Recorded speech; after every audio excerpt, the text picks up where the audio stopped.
Hello, ladies and gentlemen, boys and girls, and welcome to the Wolf Den Radio Show with your host, Wolf King, also Chazwell Almighty, and Xbox Fame, and Hades, son of Cronus. We'll be hitting you up with the news, giving you that empirical rational data, all from that perspective. Bow, wow, wow. Okay, we're getting into it right now. Okay, latest story of the hour, or just really interesting. A New York pastor convicted of molesting grandchildren after insisting God forgave his pedophile demons. Okay, I'm going to pass the link and put it in the side chat so that my co-host can see what I'm talking about Sure, here. thanks. Okay, and just follow along, ladies and gentlemen. A New York pastor this week was convicted of molesting his grandchildren just as he had been accused of sexually abusing his own children years before. Jurors in Orleans County on Monday found 71-year-old pastor Roy Herringer guilty of molesting two of his grandchildren about 12 years ago, WGRZ reported. Herringer had been originally he was originally accused of molesting three of his grandchildren. Another 15 people in 3 states signed affidavits last year alleging that they had also been molested by Herringer as children, but most of those cases were ruled to be past the statute of limitations.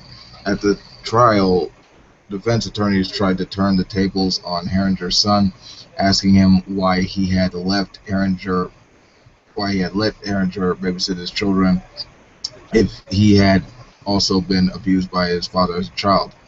And I quote, "So your testimony is that you continued to expose your children to the person that sexually abused you a generation before?" The defense attorney asked. "I was a child then. He told me he had been possessed by demons, but that God had forgiven him." The son replied. He vowed he would never hurt anyone like that again, and that he would spend his life making up for what he'd done. I believed him. When defense attorneys pressed the point, Herringer's son exploded. "Do you get off on treating victims this way?" After a jury returned a guilty verdict on Monday, the family was shocked that the court did not take him into custody immediately. Um, wow. Okay. Wow, yeah. Yeah. Honestly, okay. Here's my general thought on this. You know, honestly, what annoys me is that people like this, talk about a sense of morality that derives from their worldview, coming from a higher power and stuff like that. But then they get caught doing this, and by the time you try to do some real good, for the people that are in this situation, they've already been brainwashed and psychologically damaged by these people who are put in these positions of moral authority, but found out that they're actually bankrupt with regard to the subject. To the point that Right. they just use their power to hurt others. But then they try to hide behind their religion. Oh no, it was demons. It was Satan, Exactly. all that. Right. Yeah. Yeah. Well, what do you Yeah. think, Hayden? What do you think, man? Well, no, I completely agree with you on that. Like the attempt there to sort of justify it and actually sort of excuse it by saying, "Oh well, now I've been sort of forgiven by God and I was possessed by demons," and I was just really surprised that the son actually kind of accepted that, just sort of baseless, like and still exposed you know, uh, his children with the quote that you said about him still exposing his children, even though he was sexually abused a generation before. And so when we have this kind of uh, idea of this omnipotent, all-powerful being, we can pretty much excuse, at least from what I've seen in quite a lot of these cases, we can sort of excuse stuff. And just as an example with this here, I mean, saying that, oh, he's been possessed by demons and God's forgiven him, and so I mean, you have to kind of ask yourself really, like, how would the situation be different if the belief of God or an all-powerful being all loving, all powerful being, how would the situation have been different? You know, would someone just accept someone who molested children that just says, oh, I've been kind of I've been sort of I was possessed by demons and God's forgiven me. Would we accept that? No, you know. So yeah. Yeah. I mean, honestly, it's what I hated honestly about it is, like it's sort of like, see, you honestly set yourself up for failure honestly when you get into these like mindsets that apparently you're flawed and like Yeah. you apparently can't be great unless you have this belief in a deity, but apparently Right. you can have this belief and even then you can commit horrendous shit, so I mean honestly it's not so much that they have this belief and that's a bad thing. It's the fact that they have this belief, they talk shit about others, but then they can't practice what they preach, and that's I mean that's the real problematic thing about Yeah. this. Yeah. I mean, this is just speculation here, but I mean, if I was ever going to forgive someone for doing that, I don't think there would ever be sort of a situation where I'd forgive someone for doing that to me. But if there was, I wouldn't just accept it baselessly like that. So, I mean, it's all about people's standard of evidence. And again, this is speculation, but if he's willing to accept things really based on poor evidence, I mean, this is the same thing. I mean, I see this with sort of conspiracy theorists, right? A lot of them believe in sort of a higher power or a god or some kind of religion. And I mean, I think it comes with the standard of evidence that they hold because it's so low, and that sort of affects everything else, right? They sort of apply the same standard of evidence they do to their religion, their god, their book, and they apply that to some other things in life. Yeah, and it's a good thing you mentioned conspiracy theories because I actually got another story to bring up one that I think is kind of interesting. I think it's really funny. You remember that guy that the American pastor who was talking about they put semen in the coffee? Yeah, I think I did. Yeah, I think I heard about that. Yeah. Yeah, well, he actually got interviewed by the Young Turks, and it got really interesting. Just how it turned out. I actually have a clip of it. Oh, I'm gonna nice. play it. I just want to see what you think of it. Hold Oh, on, sure. Yeah. just play it, and there we go. Hey, you said that Starbucks was putting semen of the sodomites in their coffee, but here's the interesting part. Well, it flavors up the coffee, and it makes you think you're having a good time. This makes me wonder, you equate drinking semen with a good time? That's what I mean when you're listening to the clause, because I have to be very cautious here.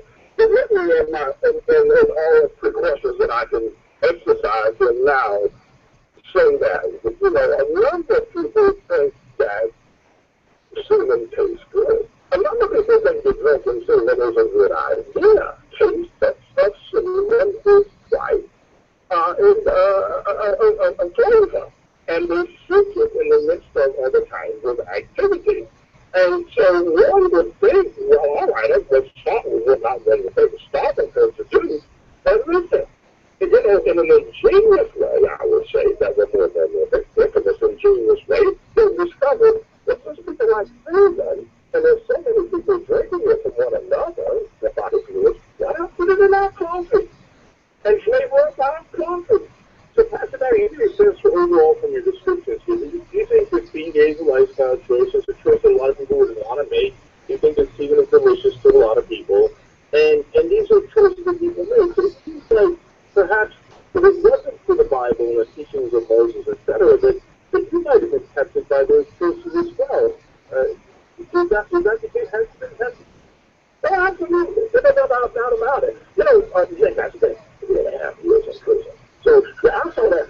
Everyone was tempted, but I didn't read that temptation, by the way. I didn't even know that. I'm not sure you published that as well. All right, so you thought about having gay sex, and that was tempting to you, and you thought that might be delicious or really fun, but you decided to hold strong and not do it. Is that roughly right? That is true.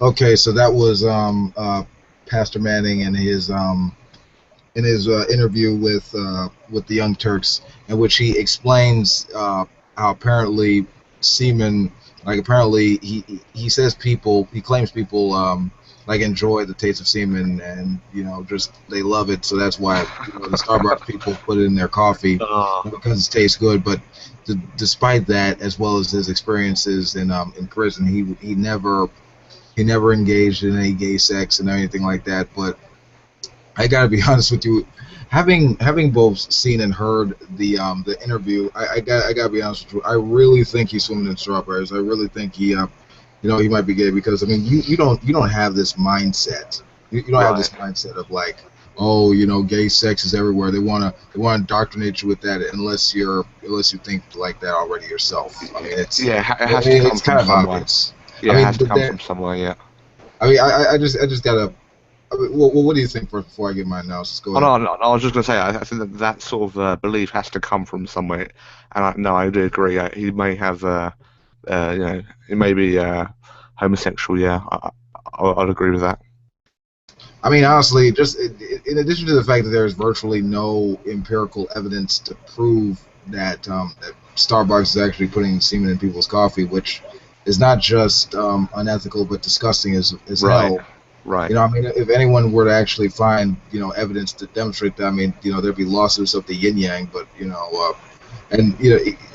would seem that even if there was some plausibility in this, which there isn't, I mean, it would seem that he's just more or less projecting this idea onto other people. So either, I mean, you're dealing with two possibilities. Either it's reasonable to say that either he's homosexual, either he's a gay dude, and that's just suppressed by his religious beliefs, or he's just some batshit crazy guy with too much time on his hands who needs to get a reality check. Yeah, I would say even both on that one, but no, I mean, this again shows what I was talking about before. I mean, even with this guy, he accepts just a motive, right? There's a motive there. There's an incentive to make the coffee, to make coffee taste nice, So even just a motive or incentive without no evidence, we're not taking the coffee out and looking at the actual coffee, or as you said, empirical evidence. Even just a motive or incentive. So long as people can think of a motive or an incentive to do that, then that's good enough for them to believe it. It's really sad that some people have this standard of evidence, and that's how they come to these sort of wrong beliefs, or just beliefs that aren't founded upon anything. But no, I do think he judging from I mean that particular belief, I think that has to stem from somewhere, whether it's him suppressing his true sexual orientation or preference, or whether he's kind of has a mental problem. I don't know. Yeah. I mean, people just get these ideas about. I mean, I really wouldn't know. Honestly, I think people just get really like paranoid of certain ideas, and it just they sort of build on it through like trying to put together pieces that aren't there, and I really think that's where most people get conspiracy theories from. They usually explain only the side half of it, and they just imagine those things there. That's when yeah, it's just sort of like it's just sort of speculation, or just kind of an idea that they've got. I think it's usually the reason why, because I think it is becoming like you see with sort of Alex Jones's audience is surprisingly large, right? And I think the reason why is because people don't really trust the government as much as they used to. So people like believing in chemtrails or all these different things. I think that's because of they're losing their trust for the government, So yeah. Yeah. Okay. Now we got what do we got next? We have the presidential candidate Mike Huckabee commenting on Obama and his like special treatment of Muslims. Okay, let's just. They are incapable of knowing the difference between good and evil. And what we're fighting in Islamic jihadism is not just an opponent, it's evil. And I can't imagine why we are unable to see that from the perspective of the White House. Governor, you've got to have some idea that they're doing it for some reason. What do you think the strategy is as to why they're doing it? Well, I truly believe that there is such a pervasive attitude of political correctness in this administration. They want to bend over backwards to do everything possible to accommodate Muslims. But they don't mind stomping all over Christians, and they do it regularly. And this is just the most astonishing reversal of true American tradition that I've ever seen. I'm not against giving Muslims their due and allowing them to be American citizens and enjoy all the rights and privileges. But they shouldn't enjoy special rights and privileges.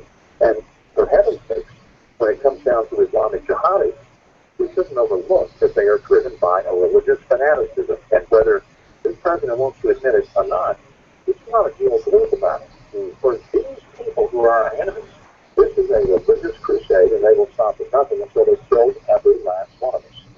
Okay, now, all right, now that was Mike Huckabee giving his commentary on Obama's special treatment of Muslims. That apparently this that what we're dealing with people on the Islamic side are that of fanatics. Apparently just a complete generalization of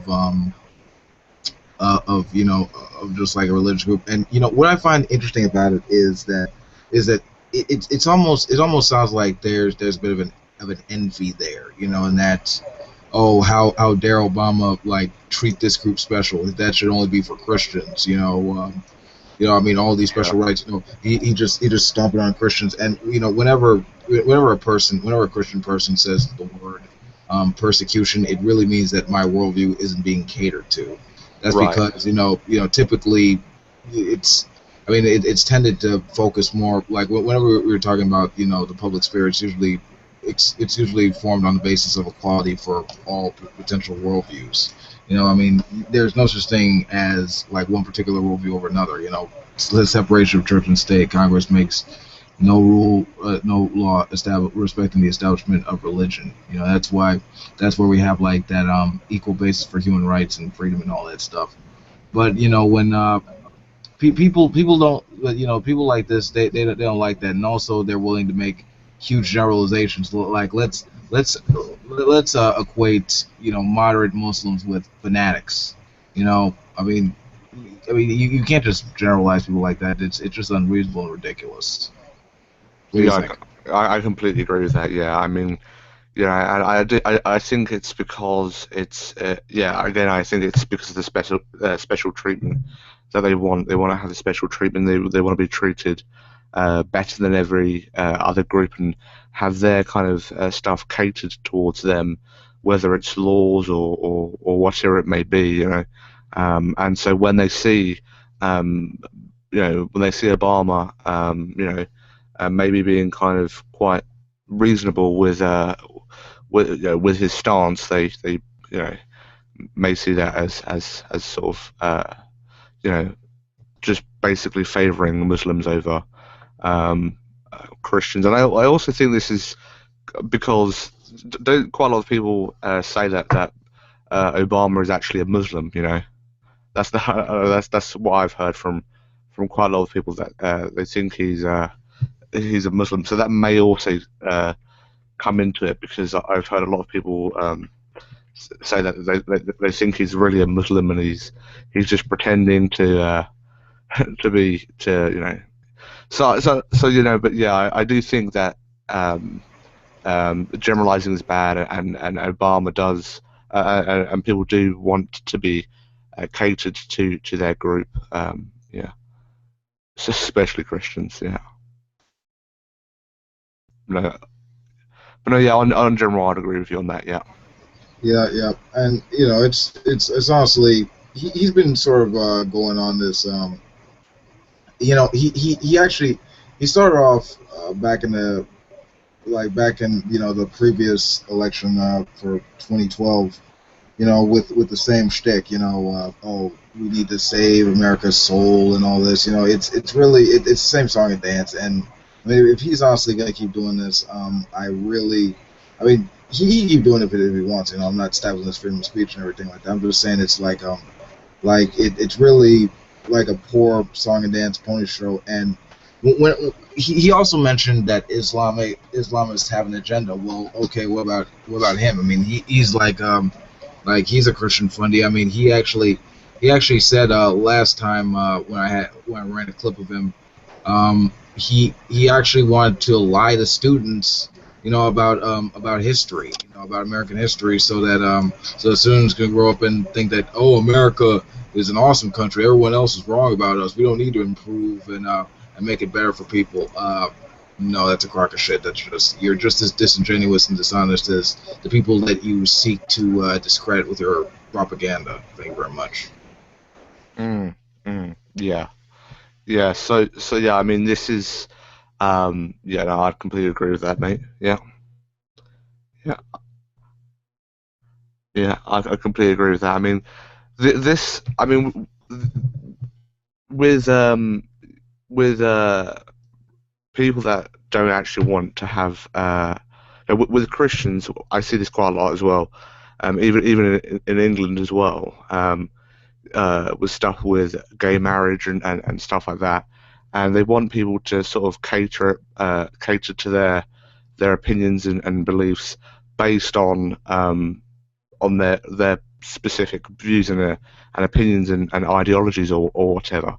And so I think this is really dangerous when people try and get certain laws and stuff passed, and then they cry, you know, oh, you're being prejudiced or you're being whatever, just because you're saying that. Well, hey, that's your belief, that's your thing. Keep that to yourself. Don't inflict that on other people. You know. So I do think it's very dangerous when people try and do that. You know. Yeah. Oh yeah, because that's one step away from like complete xenophobia. But you know, but then again, you know, we sort of do have that tribalistic mentality. You know, Right. that's sort of like an evolutionary byproduct. But yet and still, we move above that for the sake of people. Right. Right. Yeah. I mean, so yeah, but to be honest, I'm not surprised that that people are that Christians are saying this or yeah, I'm really not surprised because already a lot of people try and say that Obama's Muslim when he's clearly said that he's a Christian, and so yeah, I mean, j- yeah, I mean, I personally think some people, the reason why they have their views on Obama is honestly just, I actually do think that racism does come into it there a bit as well. I mean, but that's yeah. Yeah, well, there's a bit of that, but there's more insanity along the way. Okay, we have let's see, what else do we got? We have a judge now. We have a judge, and he's going to talk to us. Let's see, Roy Moore. He's a Republican judge and politician. He's going to talk to us about rights. Let's just All these rights, when people find they can create rights, there's no end to the power they've got.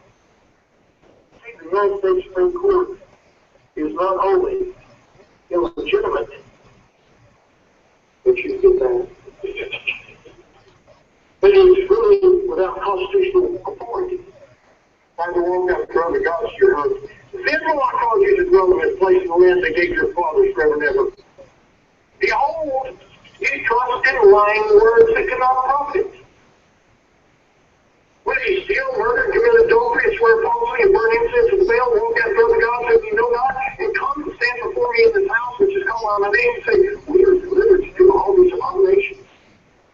You know it delivers you, don't you? The Supreme Court. Nobody delivers you to come before God and say, we're entitled to violate every rule you've made. You say man is created, a woman is created for man? We'll change it. You say life is given to the woman, we're going to change it. You can murder, we're going to change that. We call it something else. okay. So that was Roy Moore talking about rights and everything, and about about how we're changing God's rules and everything. Oh, we, like men shouldn't be with men's, like women shouldn't have reproductive rights or anything like that. Women, like apparently, when you give people rights, there's no end to the power that they have. Well, apparently he doesn't. I mean, I don't know like where these fundies live, like in terms of their, just in terms of like the place of their state of mind. But yeah, this is America. It's an open secular nation. I mean, Yeah. it's a public sphere for where we actually debate and talk about rights and stuff like that. We reason and we give the best empirical, publicly verifiable evidence and rationality that we have for for giving people rights and freedom and stuff like that. I mean, that's what, like I said again, that's what builds the equality of people in this country. I mean, when you talk about when you basically go off and preach like that, you can give your personal beliefs about why you think things are the way they are. I mean, that's fine, whatever. That's your freedom of speech. But if you're talking about like basing laws on on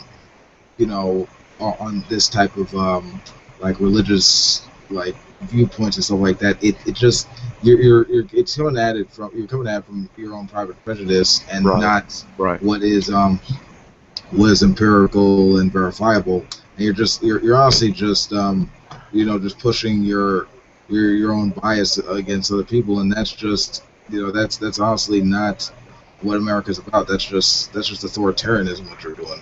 Mhm. That's just theocracy, and that's not how it works. Yeah. Yeah. Yeah. I mean, that's the exact example of just complete intolerance to. And also, I mean, that's very similar to sort of the slippery slope fallacy there. Oh, if we start giving people, basic rights to marry or stuff like that, then next they'll have rights and or next there'll be laws passed. That sort of. I mean, you hear this quite a lot with gay marriage. Or if we start letting uh, people marry the same sex, next we're going to have people marrying children.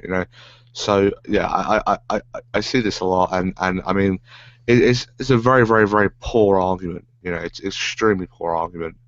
Um, but no, so again, yeah, this is pretty much just intolerance. Honestly, it's really just more of an appeal tradition. Like, oh, it's always been like this. It's always been like this. Therefore, like let's keep it this way. I mean, it's all coming back to a subjective standpoint. I mean, okay, so you have this interpretation of how things should be. All right, where's your evidence for it? Well, that's just my religious belief, and it's like, okay, that's not empirical. There's no real Yeah, evidence to right. get me to trust that. So I mean, why should I? I mean, that's completely ridiculous. I mean, we learn new stuff every day through science and reason. So I mean, what we understand from like just with the existence of gay folks is that they can't change their genetics, and with regard to like the women's reproductive rights, half the time they're not put in the situation that they're in, with their bodies, that in certain cases like that, they should have the right to make that decision for themselves, and a good number of people actually accept that criteria because we regard the human aspect of them as vital to with regard to these situations in society. So I mean, use your friggin' head, not your friggin' Bible, dumbass. Yeah, yeah, yeah. No, I completely agree with that. Yeah. I mean, so exactly. That's exactly my experience as well. When oh, that's what it says in my that's my beliefs. That's my kind of the system that I go by. I mean, I remember having a debate with a Christian, and I asked him to define morality, and he said pretty much God's law. So they pretty much base everything, whether it's good or bad, around the Bible. And when that's sort of your ultimate authority, and you know, s- and and so when you ask someone like, oh well, could you sort of prove that this is divinely inspired, or this is something that everyone should abide by? They just said, oh no, it's just my personal beliefs, it's just my personal religion. Okay, fair enough. Well then, don't sort of force that personal belief. Don't sort of force that um, subjective view of how things should run based on pretty much anonymous claims about reality. You know, don't force that on other people. All right. Okay. Yeah. Agreed. Okay. Now we have. Let's see. Hold on. Okay. Now we have. Let's see. Gordon Kendall Schmidt, or whatever the fuck his name is. Yeah. Okay. We have him talking about. He's going into sort of like a conspiracy theory about. I don't know, the world ending. Let's just hear the clip. Okay. There is a time coming in the end, as John the Revelator prophesied when he saw the vision of the end times, that there will be a rise of the beast, or the Antichrist. And this is either a personal person or a symbolic reference to the great government of the end times that is ruled by Satan, that will punish and persecute all Christians who refuse to obey that government. And it is, there will be onerous requirements by that dictator who has ruled himself by the spirit of Satan. And the beast in the end times, the Bible says, will threaten Christian believers who refuse to take something they call the mark of the beast. In fact, here's a quote from the book of Revelation, chapter 13, where it's described. And the beast will cause all people, both small and great, both rich and poor, both free and slave, to be marked on the right hand or the forehead. And then it goes on to say that if you don't take that mark, you won't be allowed to buy or sell, you won't be allowed to participate in commerce. Basically, you'll be starved to death, you and your family will be bankrupted if you don't bow your knee to Satan. And gee, doesn't that sound familiar to some of the people who have been following, for example, the case of various photographers or various bakers or various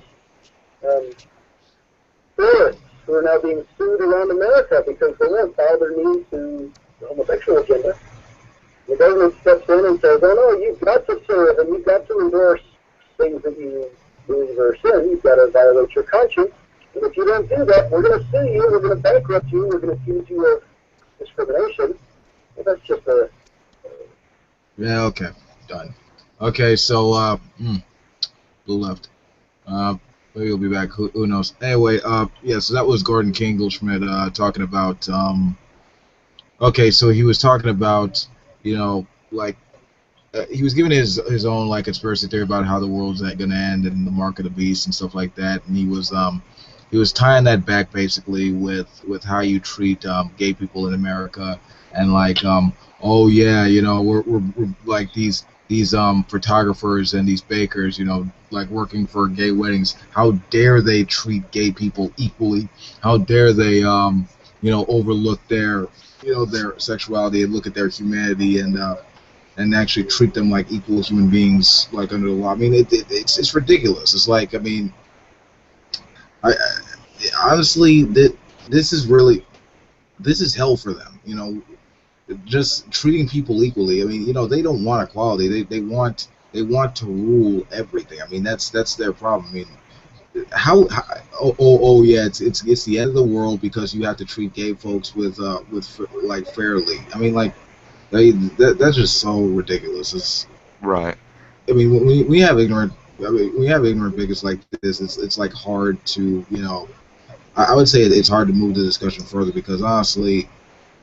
The only real force you're actually seeing from this is from the funny side. It's like you know, just the far right of it, you know, because the majority of people really honestly can say that they don't give too much of a damn about gay folks getting married. I mean, a good number, at least 29 states are fine with this. So I mean, I really don't see the issue with this anymore. It's really, I mean, it's not like this affects you. I mean, so. The only thing that you're quote unquote forced to do is treat people fairly regardless of what you think about them personally. That's it. Excuse people for thinking that for making you not think with a bias. But what do you think? Yeah, no, I agree with you there. And there's an interesting analogy I've seen. It's like you're not allowed to eat any fattening food or chocolate or cake or whatever because I'm on a diet. You know, it is. I find that very kind of that really does sort of a very good analogy and example for kind of how that yeah, how that actually is works. I mean, I'll read it out to you. It says, claiming that someone else's marriage is against your religion is like being angry at someone for eating a donut because you're on a diet. It really is just like that. And from what I've seen, and in my opinion, it's exactly like that. And to be sort of to be kind of angry about something like that, and it's just most people are just fine with it. Whatever you do in your own home, bam, it's up to you. Sort of, yeah, pretty much everyone is fine with it, and so I don't really see the problem. And most arguments that I hear are from um, a Christian or from the Bible, right? I rarely find someone who isn't a Christian or hasn't got a religion or anything like that who has a problem with it. And if they do, it's for very, very poor reasoning, right? So yeah. So this is just sort of intolerance again, and yeah.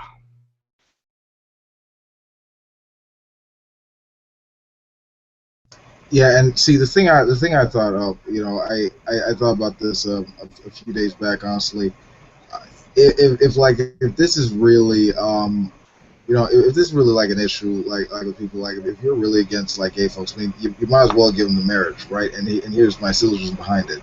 I mean, if apparently the like Earth is cursed, right? And apparently, like this, we shouldn't give a fuck about making this world better. We shouldn't, because it's sinful, it's lost, it's like the world of Satan. So we should go to heaven. I mean, if gay people aren't going to go to heaven, you might as well just give them a marriage here. That way, at least they won't be in heaven. That way you can have that and be done with it. I mean, why do you need to like worry about whether or not it's like it needs to be on earth? I mean, it's not like they're going to go to heaven. I mean, if you believe in all this stuff, but Right. Well, no. Of course. I mean, eternal damnation isn't enough. They still need to be sort of oppressed or attacked. Eternal damnation or whatever still isn't good enough. Yeah. It really does. It just blows my mind. I mean, when you believe that there's an eternal hell or some kind of punishment that's lasts for eternity, I don't understand why you'd still go on to target people and oppress people in such a way that they're doing that. I mean, I would kind of think that you'd sort of even try and make their life better and try and be kind of try and be actually quite tolerant of them and yeah.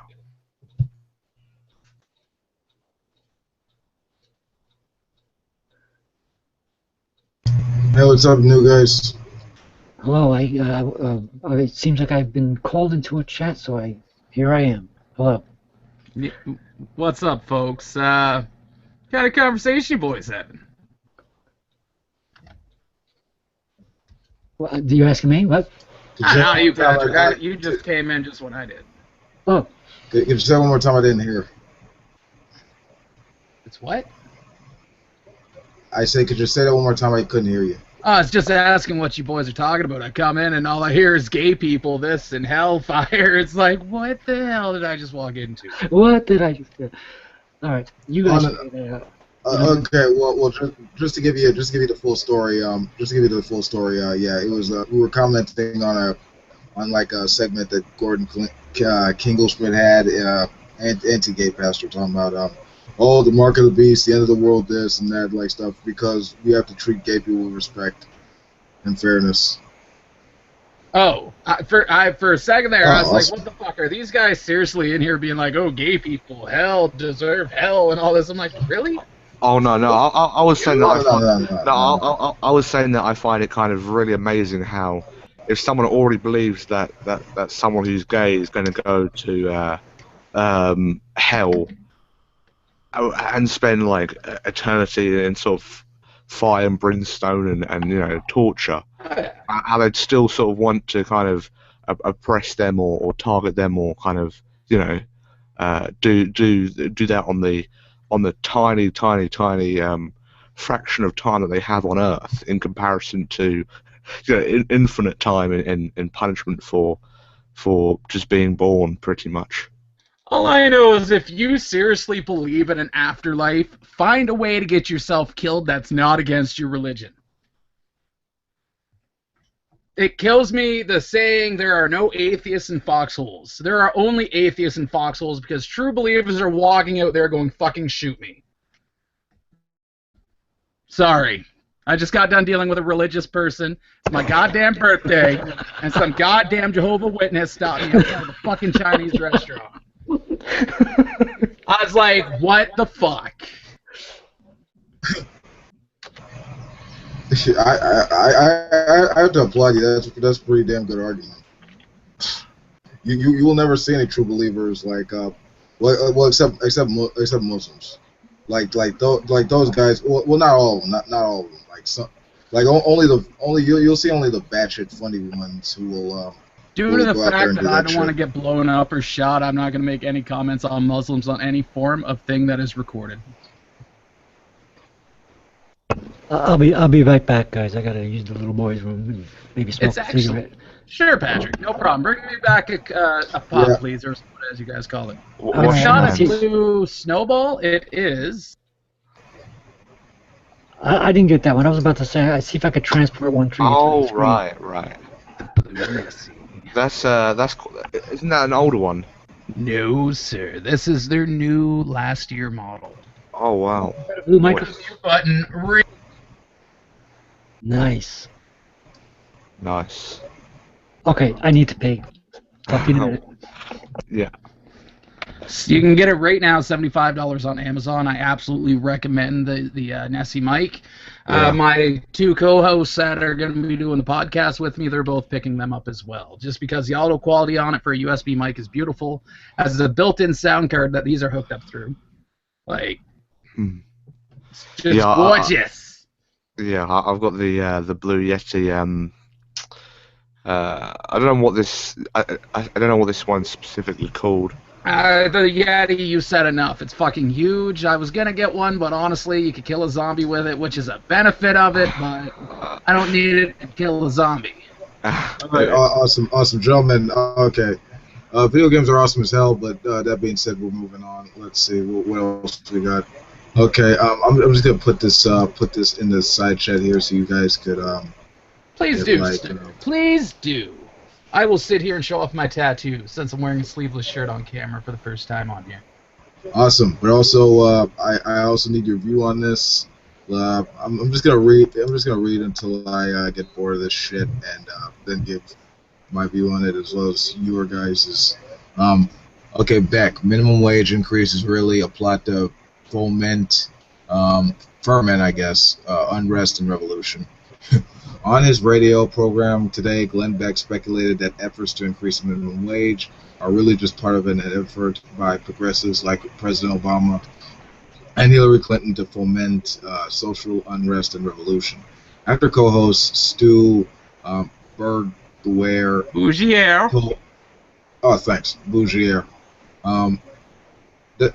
Chrissy S. for a French name, told Beck that the real goal of the progressive who first proposed the creation of the minimum wage was to price the unskilled underclass completely out of labor market in order to control and eliminate them from society. Beck realized that efforts today to raise the minimum wage share similarly dastardly agenda. Oh, look at that. We're trading to read the next paragraph. All the revolutions need the youth, Beck said, arguing that progressives are encouraging... Hold on. Okay, I love your spirit, but just let me finish before we jump. I want to read. Yeah, don't worry. We'll rip them to shreds in a second. I know, like, I like your spirit. Just let me finish. There's a style to it. Okay, all revolutions need the youth, Beck said, arguing that progressives are encouraging all students to go to college in order to settle them with debt. which then they will then be unable to pay off because they can't find jobs. At the same time, immigrants and others in the unskilled labor force will also be unable to find jobs because the minimum wage increase has limited entry-level positions. Then you have a whole population that is ripe for unrest. You have a whole population ready for revolution. You said I would find it hard to believe that you would have somebody like Hillary Clinton want to do that, but she is a lover of Saul Alinsky, and that's Saul Alinsky 100%. Okay. All right. And, okay, hold on. But you look at somebody like Barack Obama, who sat there and listened to the ramblings of literally a madman, Jeremiah Wright. There's a possibility that he knows exactly what he's doing. Okay. Now, basically, I'm reading this article, and I've just got a few things to say.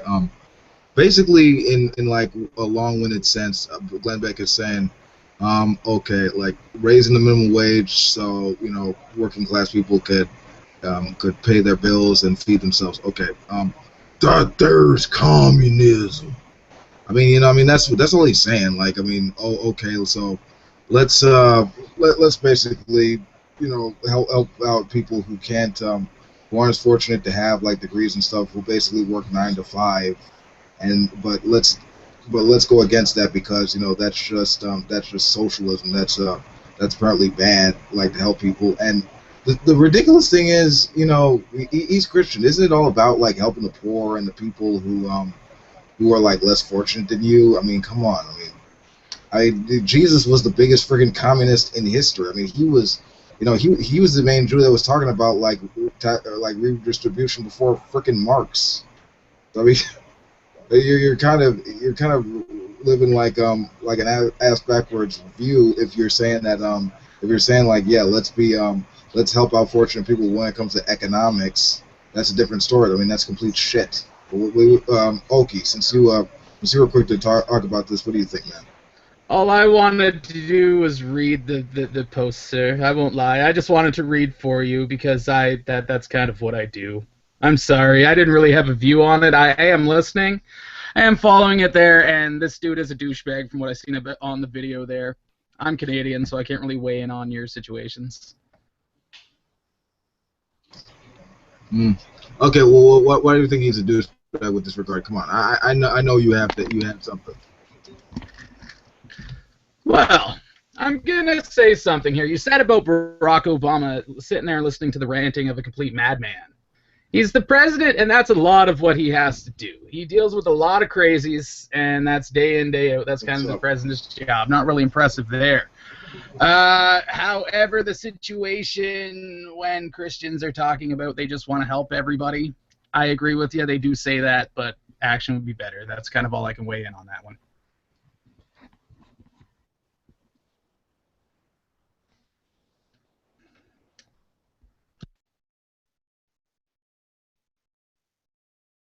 So, Carlton, what are your thoughts on that, sir, since he went BRB?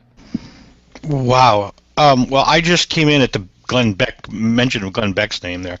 So, okay, I don't know. I guess it just depends on what a person's view is in terms of what it means to build a society. If you believe that it means that a society is sort of a stepladder, if you will, or sort of a filter, a way to weed out those people who are unable to do what they need to do to climb that ladder, and it ends up becoming a good old boys club, so to speak. Everybody that can make it to the top, we cheer and we're happy for us, and it's a great society. And if you can't make it up the ladder, then screw you.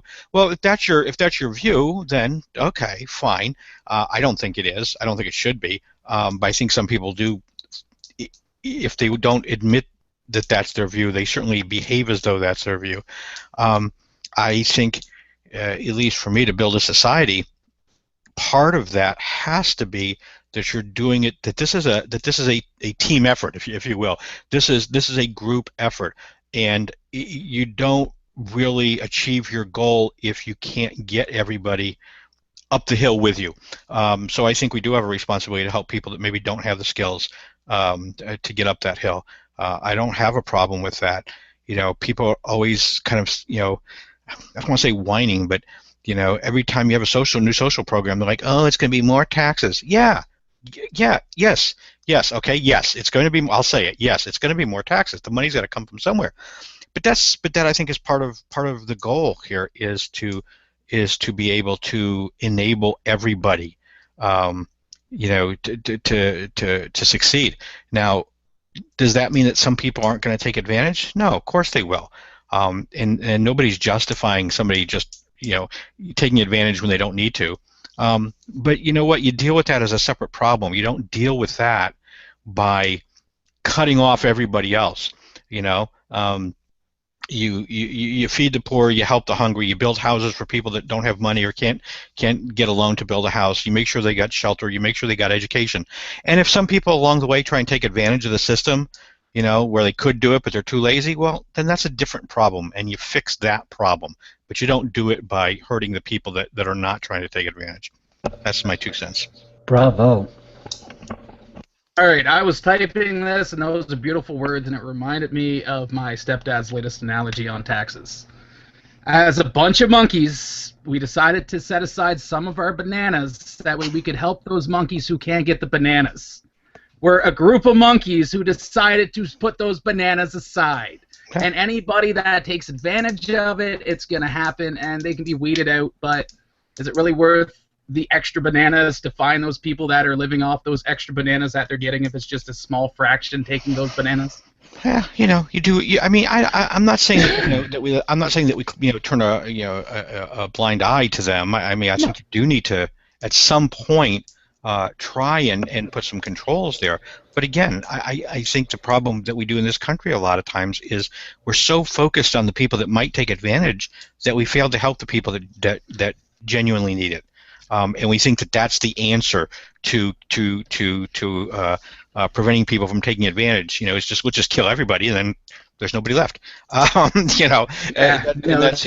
seems absurd to me. I mean, it really does. Do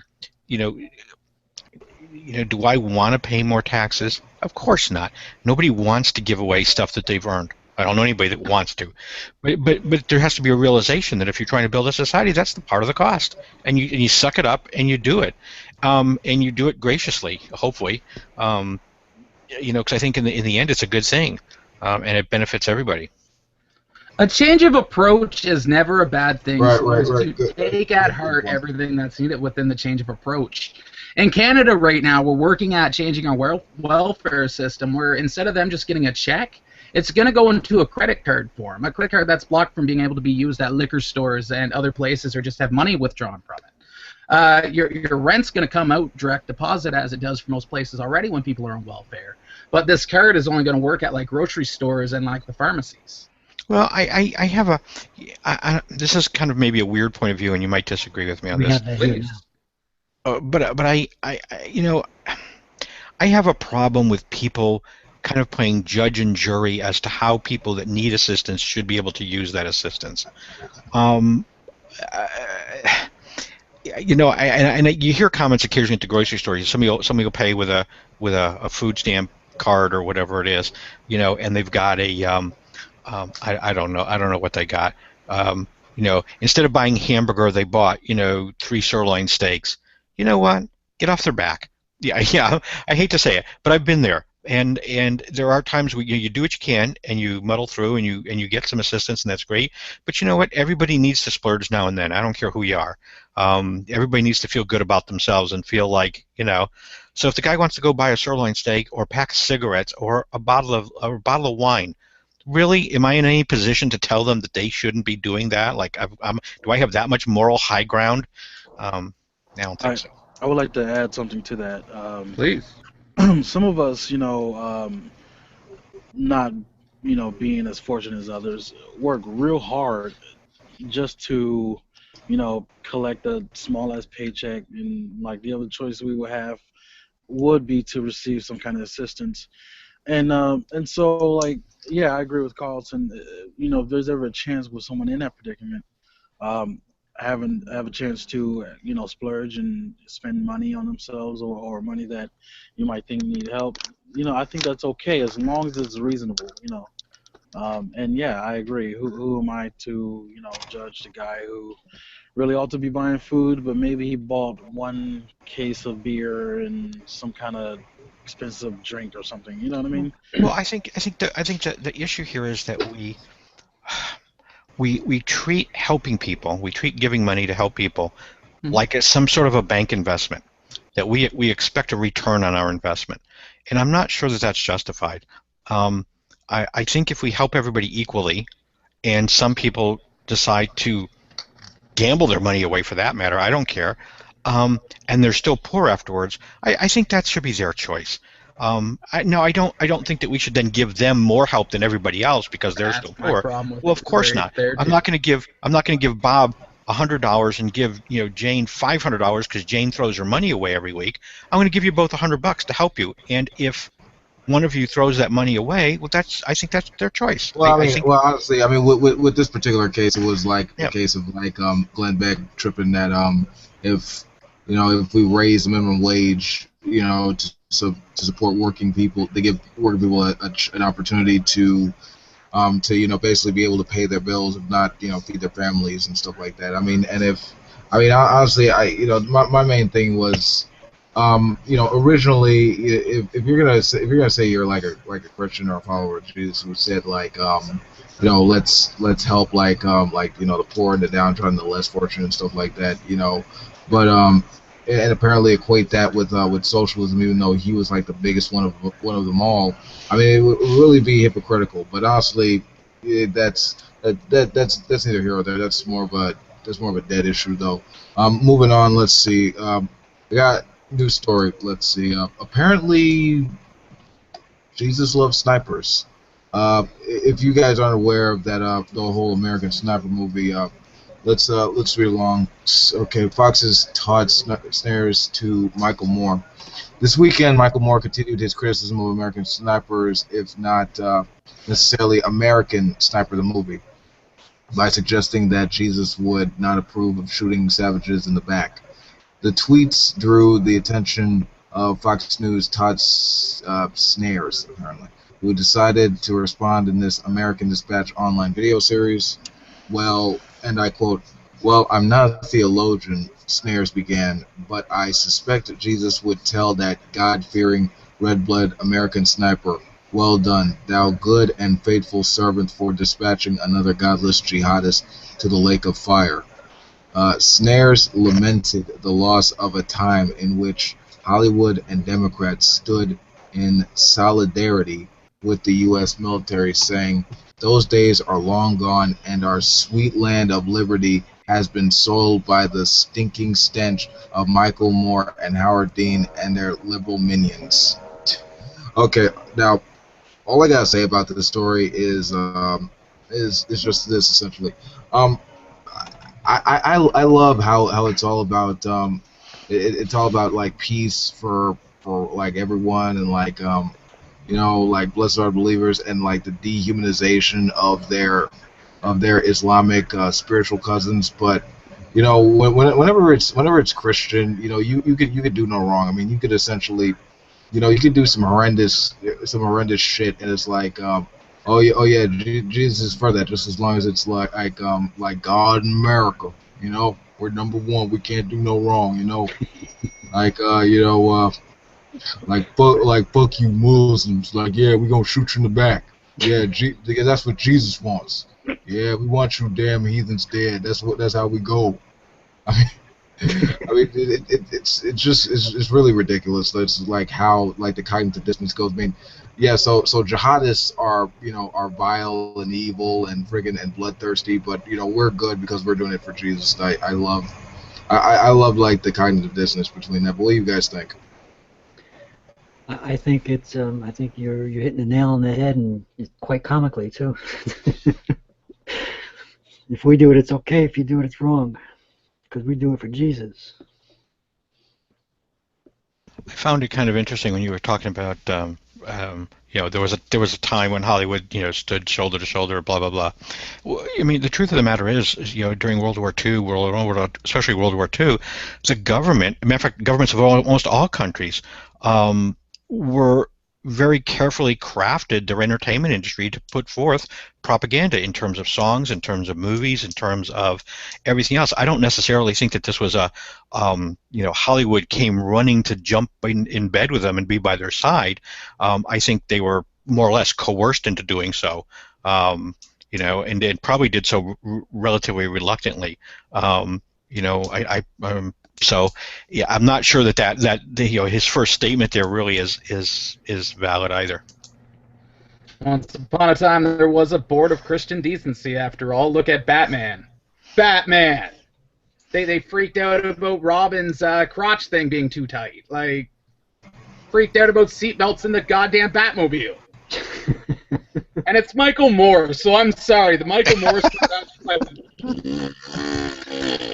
Hey, Superman had a big crotch long before Robin did.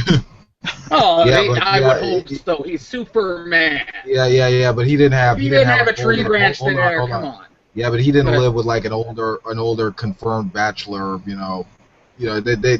were totally banging apparently. Cool. Yeah, never mind. Batman just mentioned Robin. Nambla, he's still a good guy. Yeah. Yeah, but the whole thing about this is, I mean, it's so ridiculous. So I mean, like, apparently, I mean, is this how they normally think? So yeah, as long as you kill in the name of Jesus, like you're fine. Like, they can't really kill. I mean, they can't really like legitimately think like this unless they're completely insane. I mean, so. You're apparently going back to that sort of like let's see, Old Testament type of mindset where it says basically so you have this belief in Yahweh, He's supreme, and if you come in contact with a rival tribe who doesn't share the same opinion, basically kill them by whatever means necessary. And apparently they're taking this with the modern age of American snipers, as long as they're killing in the name of the Judeo-Christian God, you can go ahead and do that. It's fine. You don't feel bad about killing the non-believers, and it's. I mean, it just. Can you film me? I'm sorry, Wolf. I didn't mean to interrupt you there, but I was going to ask. I haven't seen the movie yet, so can you tell me? I mean, what's the premise of the movie? What actually happens in the movie?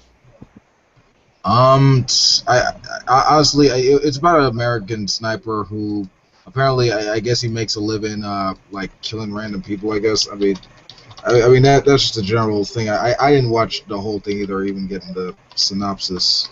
But apparently people on the right are sort of have it in the deepest regard. As like an American movie. It's celebrate the troops and all this shit. But it's honestly not surprised they would tie it back to God and country and all this, just a reason to get people galvanized for this big military type shit, what I mean? I mean, apparently it's a biography on a real sniper, but they did. It's honestly just used just for that particular message. So when you say sniper, are we talking about somebody that's in the military? Are we talking about somebody that is? You were just talking about a civilian that's gone crazy and just shooting people? Or are we talking about? Okay, hold on. I just got on. Yeah. Let me just put the link in the thing and then I'll explain. Okay, hold on a second. Well, while he's doing that. Okay, it's here. No, it's fairly quick. I'm just gonna. I just want to ask, is anybody having trouble with echo in my microphone? I'm not, Patrick, no. Okay, very clear. You're good. So I'm not using headphones. Okay, let me just read the thing. Alright. So hold on. Oh, he's a Navy SEAL. American Sniper, the American Sniper, the autobiography of the most lethal sniper in U.S. military history, is a memoir by American United States Navy SEAL Chris Kyle, written with Scott Equine and Jim DeFelice. This is sort of like what it's based on basically.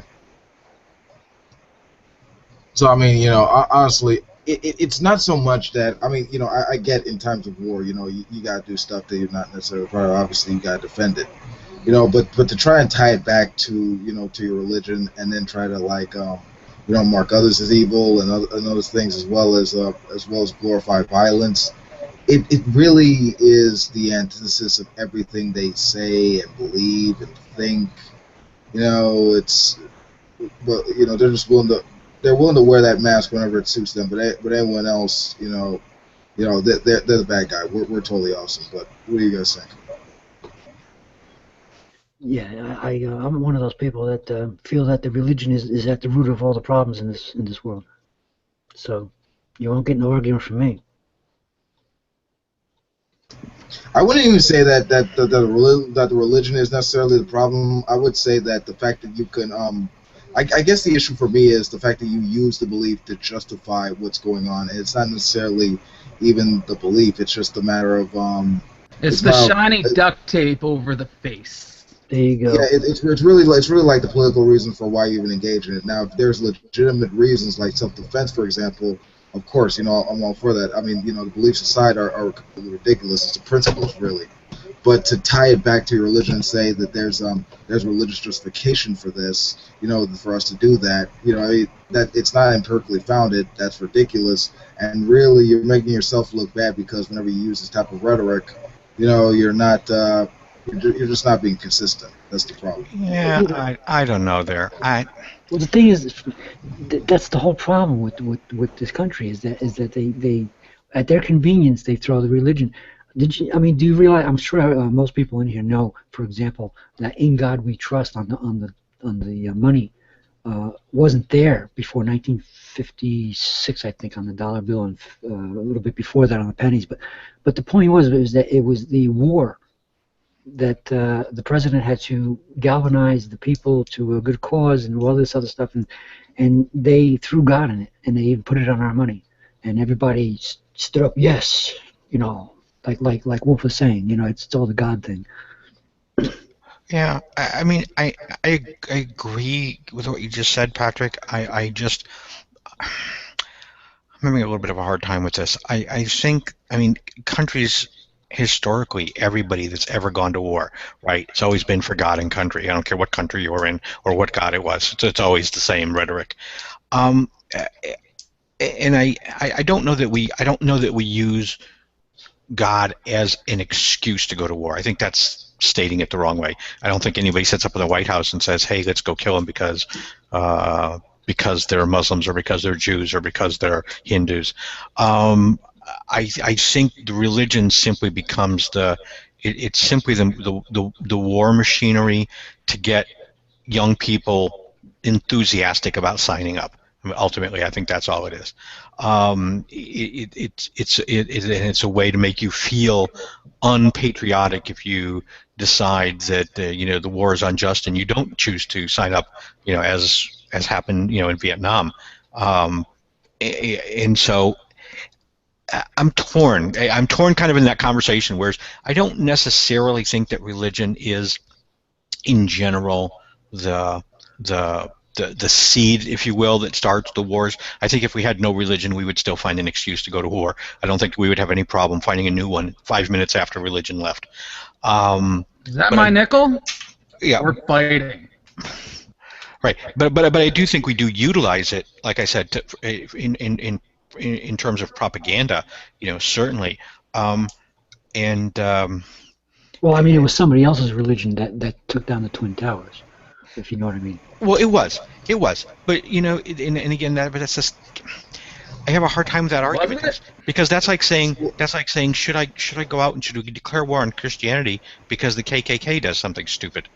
It's not necessarily that. It's the fact that it's one thing to say that people in history used to use religion as a justification for war, and even to agree, now it's the fact that we being the nation that's open, that's secular, that's founded on rational enlightenment principles and the like, to say that the American snipers are justified through belief in Jesus or because they're part of a so-called Christian nation, not really.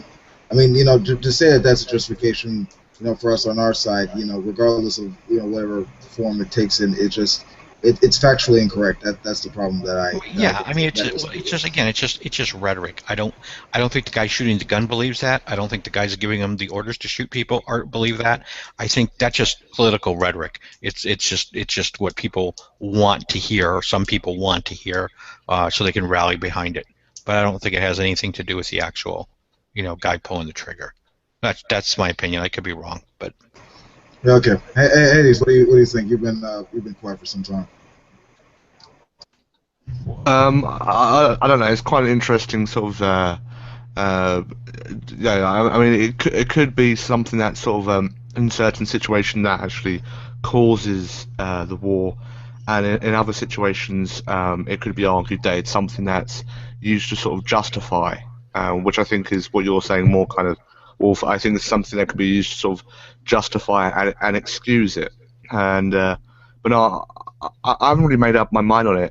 But in general, I do think there is a lot of situations where, I mean, we can look back in history and see certain things happening, which we can tell is just generally bad and negative towards society, and we can see people justifying it with religion. And an interesting question is, would those things, if we couldn't justify them with our religious beliefs, would those things still happen? That's an interesting question, Well, I got a meme for that one. You guys go ahead and figure that out, and I'll pull up that meme. Let me see if I can find it.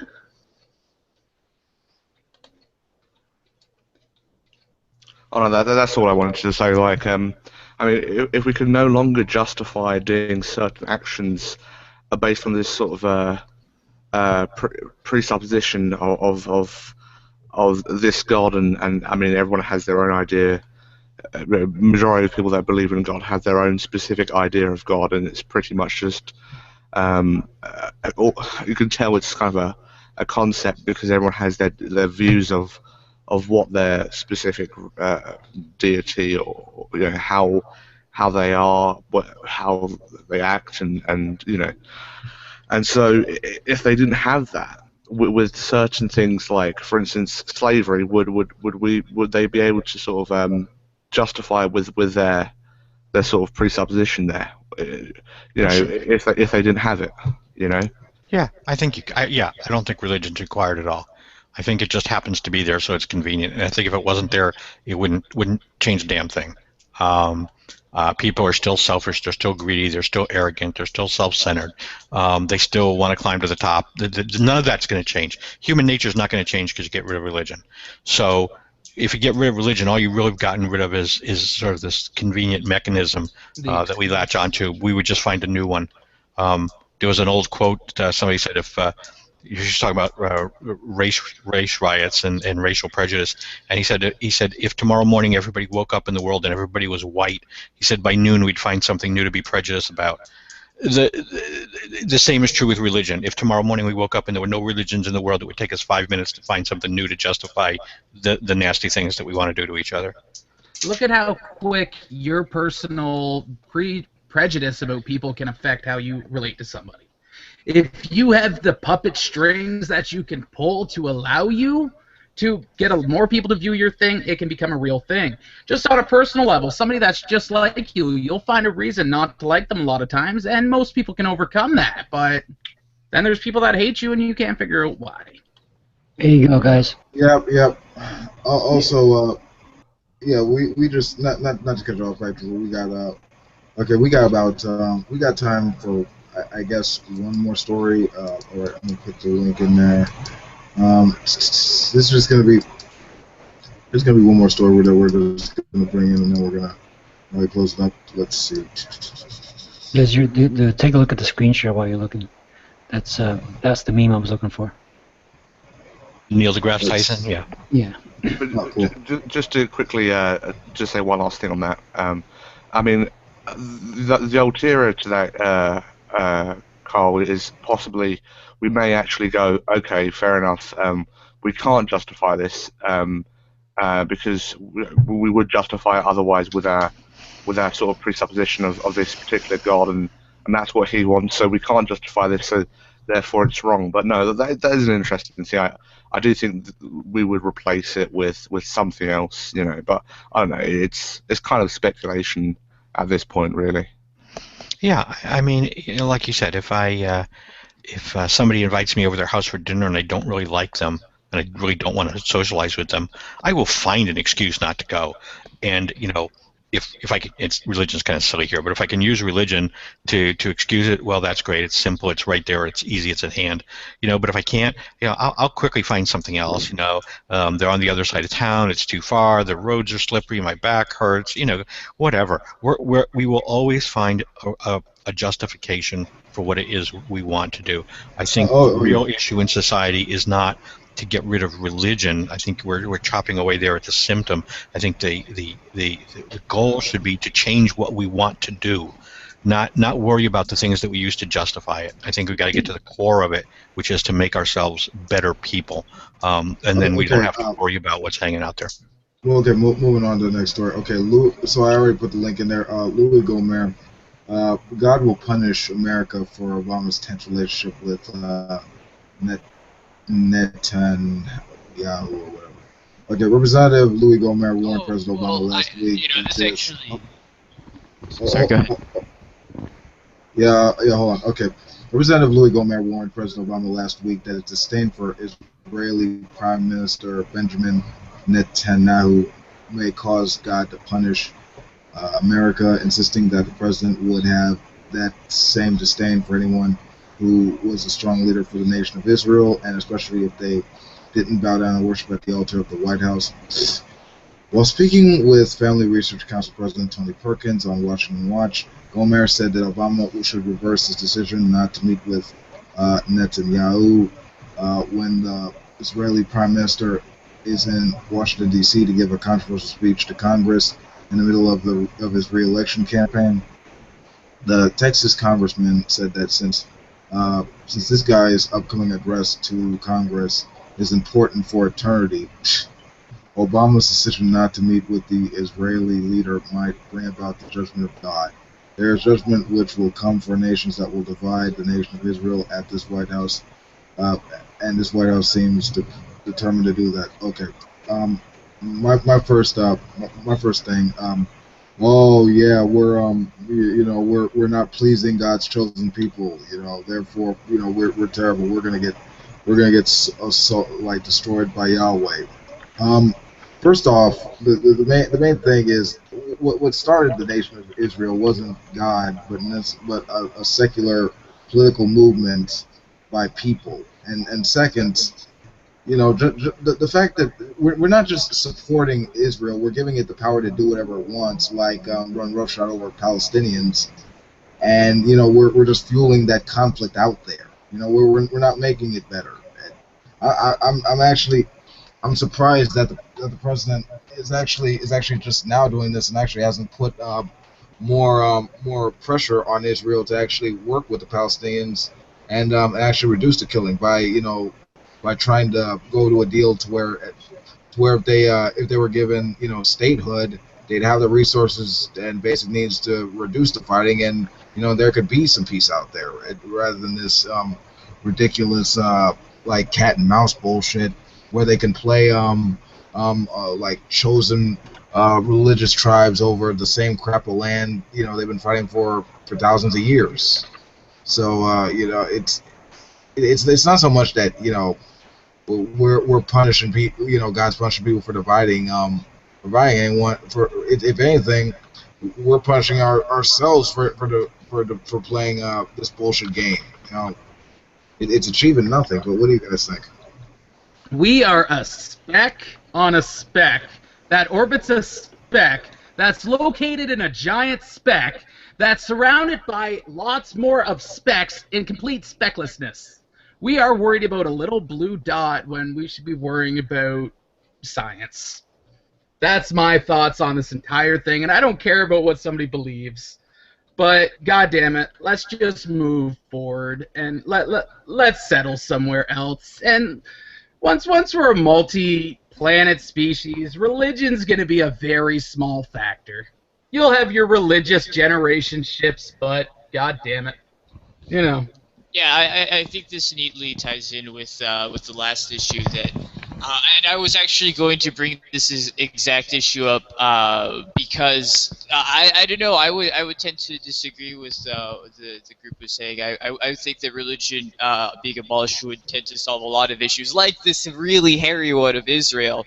I think the other issues that would be left in politics, and I've said this before, is that to me, most issues seem to be an issue of energy. If we were able to increase our energy supply by, say, 1,000% and keep it at the same price and keep it completely clean, a lot of the world's problems would be solved. You know, we'd be able to light Africa, we'd be able to grow food in skyscrapers, and all sorts of wonderful things. Go out into space cheaply.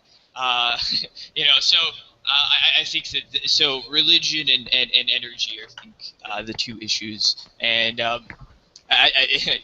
that's my 2 cents. As for energy, sir, and growing our own food, we are already at that point where we have the know-how. Even you, as a general person, has the know-how. I don't know if you're a general person. I didn't mean that in any rude way. I just mean as another human that I'm talking to. I can assume that you have knowledge using solar panels, and you know how wind power works, and you just have that basic knowledge, even if you didn't go to school for it. I don't know if you did.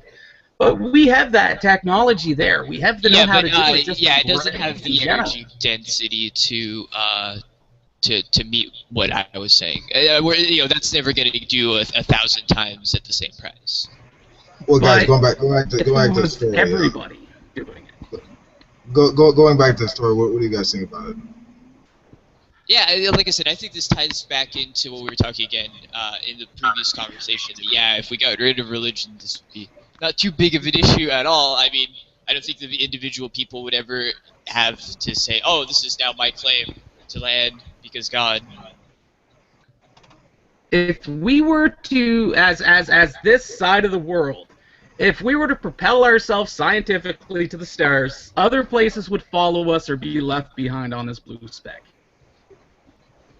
I honestly feel like if we, I really feel like if we got past the whole tribalism bullshit, like we would be able to move well on as a species. But when we, I don't know. I guess it goes back to that simple concept that, and it sort of moves beyond religion. I think there's honestly two people in the world who.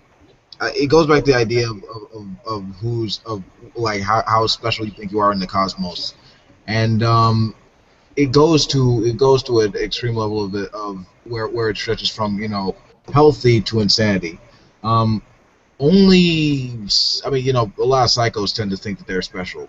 Well, that and children, but when you get on that level to where you think that we're so awesome and chosen that we can go out and kill anyone else and claim whatever we want, it's that's where it's problematic, and you want to get rationale with it.